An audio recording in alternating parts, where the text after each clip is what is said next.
ఇంటికి సమస్యగానే ఉంది. ప్రతి ఇంటికి ప్రతి గడప సమస్య ఉంది. గడప సంక్షేమం కాదు, సమస్య ఉంది. వికలాంగులు పింఛను రాకపోవడం, రేషన్ రాకపోవడం, వృద్ధులకు పింఛను రాకపోవడం, ఆధార్ కార్డు ఒక్కరు ఉండడం, 100 మైళ్ళకి కూడా పింఛను రాకపోవడం, రేషన్ కార్డు లేకపోవడం. ప్రస్తుత అధికార ప్రభుత్వం ఏమో మా పాలనలో ప్రతి ఒక్కరు సంక్షేమంగా సంతోషంగా ఉన్నాయి అవుతున్నారు. ఎక్కడ సంక్షేమంగా ఉన్నారో అక్కడ సంతోషంగా చెప్పాలా. చూడండి, వీళ్ళందరూ బాధ్యులే.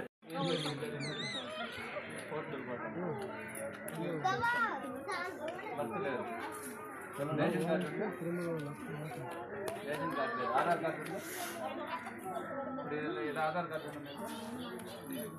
రేషన్ కార్డు అంటే మామూలుగా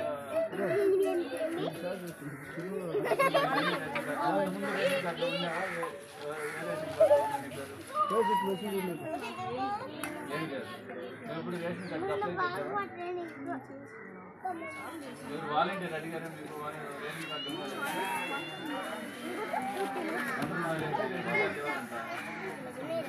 అందరూ